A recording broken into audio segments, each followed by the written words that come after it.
All right, installing tide slides for a PDQ MB34. This is our dock. It's 10 by 40. I wanted to leave some space here for guests to enjoy. So you got the PDQ sitting here. These are the 10-foot tide slides. If I had it to do over again, I probably would have ordered the 9, maybe even the 8-footers. We have 107 inches up here where we can mount towards the top, leaving a good 4-inch of meat of the piling to have the bolt that goes into, and that will put the bottom of the tide slide just about where the fender is, just a little bit underneath that fender right now. We're also going to deviate a little bit from the instructions in that we're gonna put these tide slides on the outside of the pilings.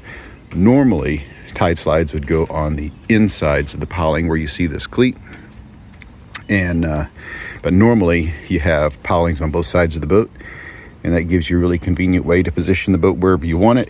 You treat the dock like a floating dock. You tie it up tight, and that way if you have really bad weather, everything rides up and down.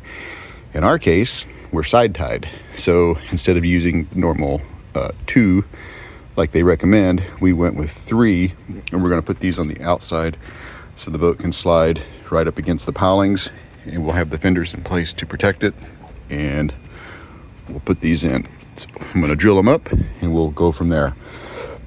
We have the 10-footers. I think I mentioned earlier, 10-footers are 10 feet 6 inches long, so 10 feet means that's the service length of it, not the overall length of it. You have to add an extra 3 inches on both ends for the mounting brackets. And then in the box, we ordered the extra spacers just in case we need those, because we weren't sure.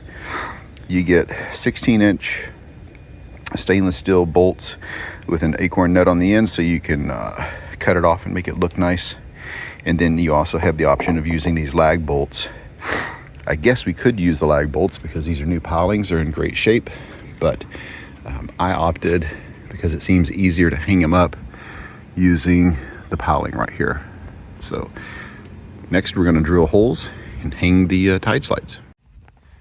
Okay, so if you're looking at the sun, you noticed it's been a few hours, but the simple fact of the matter is I'm working today, so I've only done this in my spare time.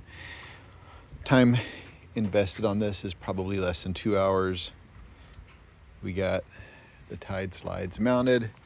I need to put the top bolts in. All the bottom bolts are done when I was in the water, and the top bolts need to be put on, and I got to put some nuts on, cut them off, and then put the acorn nuts on so it looks a little bit better.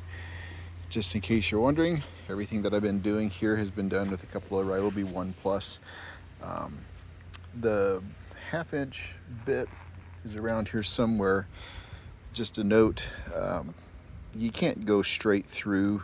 You put the screwdriver, the drill, on the slow setting like you're driving screws, and then you got to kind of back it out and clean it out. It's gonna stall the drill down if you try to go straight through the first try. But there you go, that's it.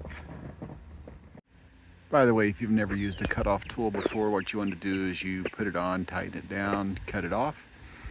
Then you take that nut back off, and that'll clean up the threads, kind of deburr it so you can put an acorn nut on the end, and then it looks nice.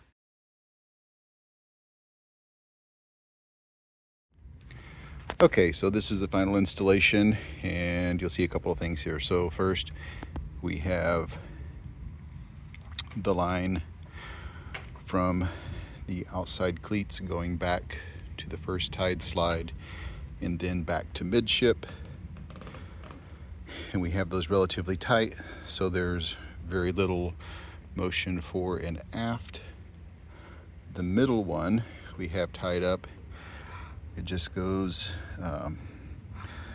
through here with the loop, and then a standard cleat hitch on that, and it just goes through the middle there. I was working around with it trying to figure out what level of friction would be applied to the rope, and it seems to be really minimal as I've kind of pushed and pulled the boat back and forth.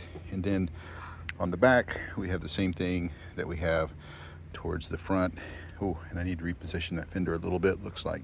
But the idea there is if we have wind pushing the boat forward, it'll go forward maybe 6-8 inches. If wind's pushing the boat back, it'll go back 6-8 inches. If wind is pushing the boat out, it will get caught on the center one and the other two side ones. And then if it's getting pushed towards the dock, then obviously it'll get pushed up against the fenders that are there.